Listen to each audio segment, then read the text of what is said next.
My name's Albert Leacoff. I'm the co-founder and executive director for the Center for Art and Wood, located in Old City, Philadelphia. It is my pleasure to welcome you to see Susan Hagen's Social Studies exhibition, curated by Robin Rice.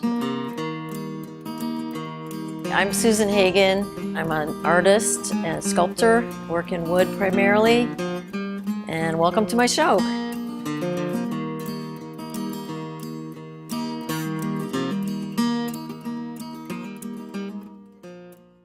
The sculptures here are from the Lost Army series that I did starting in 2004. I had the idea as a result of the U.S. invasion of Iraq. The images in the newspaper were moving and disturbing at the same time. I decided to do these sculptures as an exploration and homage to the American soldiers that were there. And I imagined them originally as just being almost impersonal silhouettes, but they got more and more individual as I worked on the series. I learned more about the Army and weapons that the soldiers would carry. They started to have more personality. So I carved them out of wood and I burned them with a torch to get the black surface. They're charred lightly with a propane torch.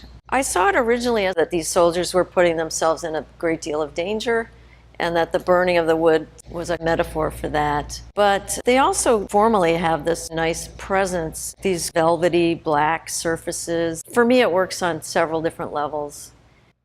My son was a child at the time and he played with army men and toy weapons, and I had a difficult relationship with that, just figuring out how to deal with that as a parent. So seeing the little army men around the house was one inspiration.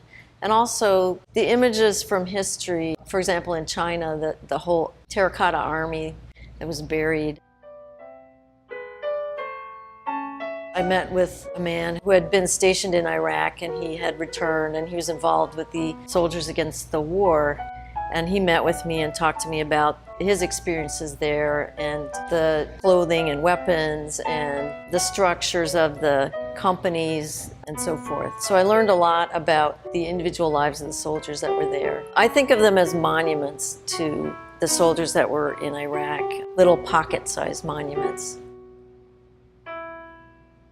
Eastern State Penitentiary is a historic penitentiary in Philadelphia. It's no longer used as a prison, but it was occupied for over 100 years. It was started by the Quakers in the 1830s.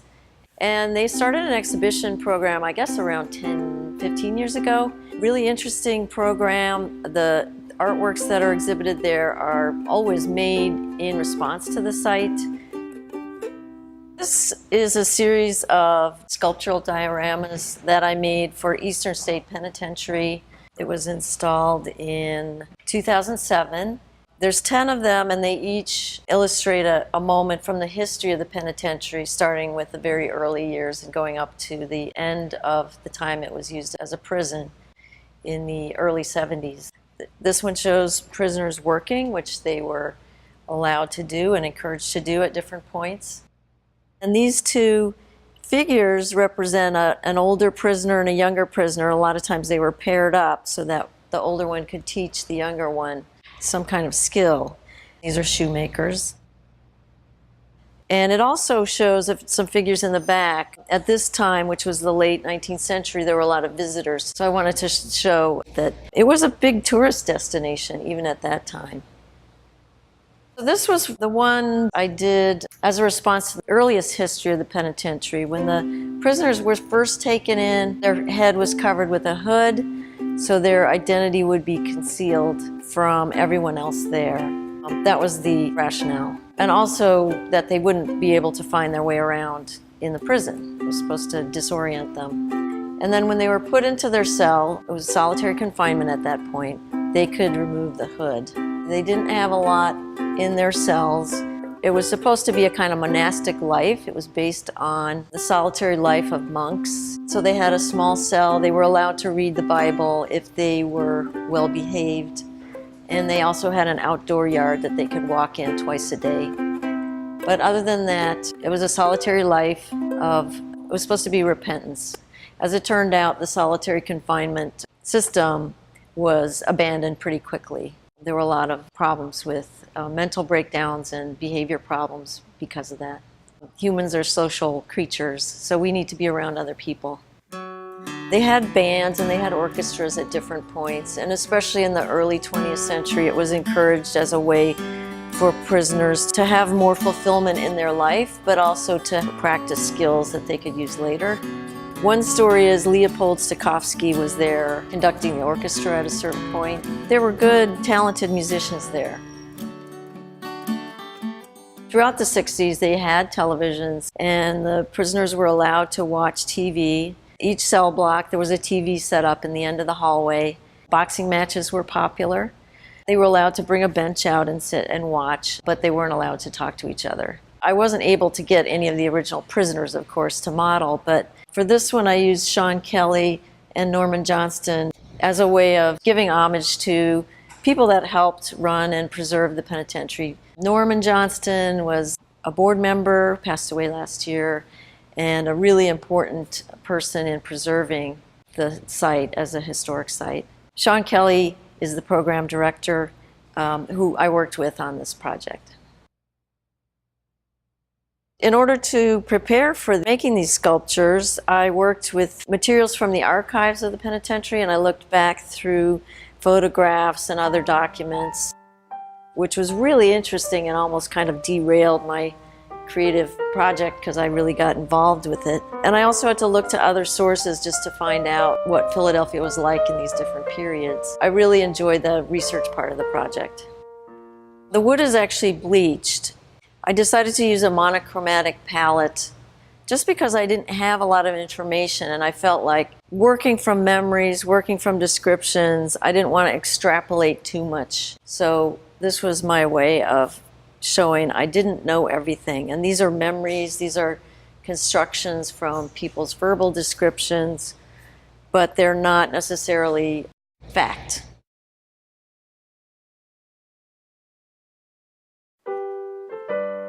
I started this series, the Teenager Project, because I had a teenage son.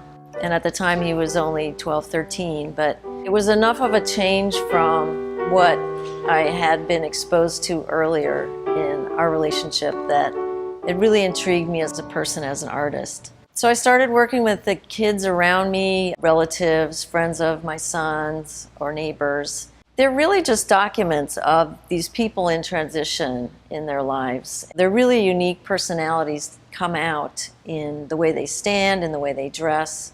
And I got more and more interested in showing that subculture that I really wasn't a part of as an adult. This is actually my nephew Sam. This is an outfit he was wearing one summer day. He came outside. It was a 98-degree day, and he had been playing computer games in an air-conditioned house and got a little chilly, so he put on the scarf and the hat. So this is the way he was dressed that day. Just a perfectly normal outfit that you might find on a teenage kid. Sam's a very funny person. Even now, he's older, but he's still got a comedic side. I became more and more aware at how much teenagers reveal about themselves without even knowing it. The way they stand, it's just so natural. They really don't pose. Or if they're posing, that reveals something too. And their personalities come out. I never asked them to wear anything in particular or stand any particular way. They could do whatever they wanted. In every case, their personality came out.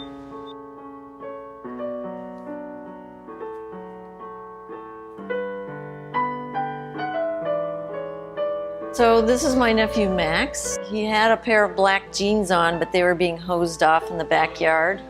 This is what he was wearing, and this is the way he stands, so his personality came out.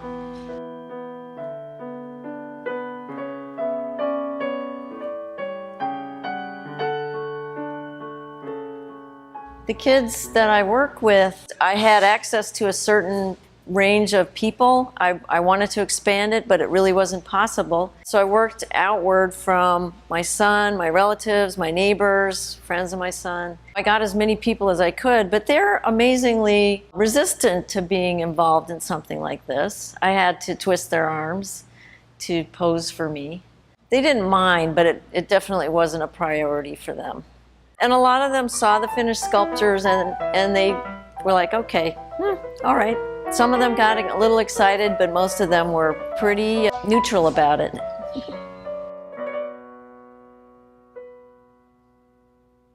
So with this series of sculptures, I really was more and more interested in the details, their choice of clothing, the jewelry, the footwear, and I got more and more interested in that. And that led to the current project where it's even more about that, about studying the details of people and their lives.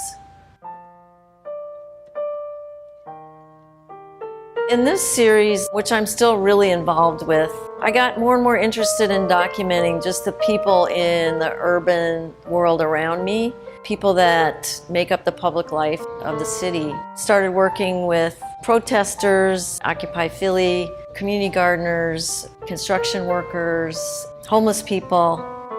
And I also was really interested in people who were in transition from homelessness, people that I didn't have immediate access to in my personal life that were part of the city. So I worked with some people that I met through Project Home and through Our Brother's Place, which is a homeless shelter. Yeah. Project Home was founded by Sister Mary Scullion in Philadelphia, and they offer a lot of services for people that are homeless or disadvantaged in Philadelphia. It was a really great experience. I worked with some women with children that were really interested in the project, and they posed for me. And this was a sculpture I finished recently. It's the last one. It was wet when I brought it to the show. Really fun woman and her daughter. The little girl was moving the whole time. Difficult to document in photographs or drawings. I really love capturing the details of these people. They were both dressed up in their best clothes, and the colors were just really inspiring. So I met Bruce at Our Brother's Place. At the time I met him, he had some housing that was pending, some more permanent housing, and he was very excited about that. I just loved him. He was a really good-natured guy and happy and very chatty. I wanted to show something of that, his character, of course, in the sculpture.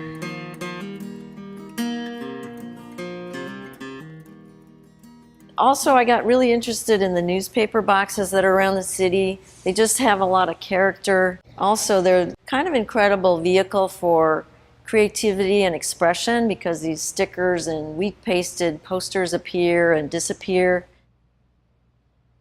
So these newspaper boxes are all painted with oil-based paints, but I also use colored pencils and markers and other media where I need to because they are so detailed. I try to copy the art that I find on the boxes. So one of the things I've noticed as my work has grown and expanded and changed over the years, well, there's a sort of a documentary aspect to what I do, and I just want to know more about people. I'm curious about people and the way they live. And it's not about me projecting my vision onto them, but about me being open to who they are and finding this shared humanity with the people that are around me or people that I may not have contact with, like the soldiers or the prisoners. It's all part of our common human experience, and I want to know more about it, finding out about the way teenagers live and think. The way I like to work is definitely very labor intensive. The wood carving process is inspired by medieval sculpture, very time-consuming process of shaping and carving, trying to give the wood some kind of a life that parallels the life of my subjects. One of the nice things about wood as opposed to other media is that it's a living material, it's a live material, and it has a warmth to it that steel or plaster or stone don't have. I think the slow, tedious process of wood carving helps my ideas develop as I'm working. So it's not a matter of having an idea and just making it. Things actually develop and grow as I carve. I guess the thing I'd like people to take away with them after visiting this show and seeing this work is just a more openness, a curiosity about the world around them and the people around them, from people that are close in their families, or to people walking by on the street, and not taking things for granted, not making assumptions. You know, one of the things that I was really amazed at throughout this whole project, all these different series, is just how wrong I was about my assumptions, and how much I had to learn about who people are and how different they are, and yet how much we share as humans.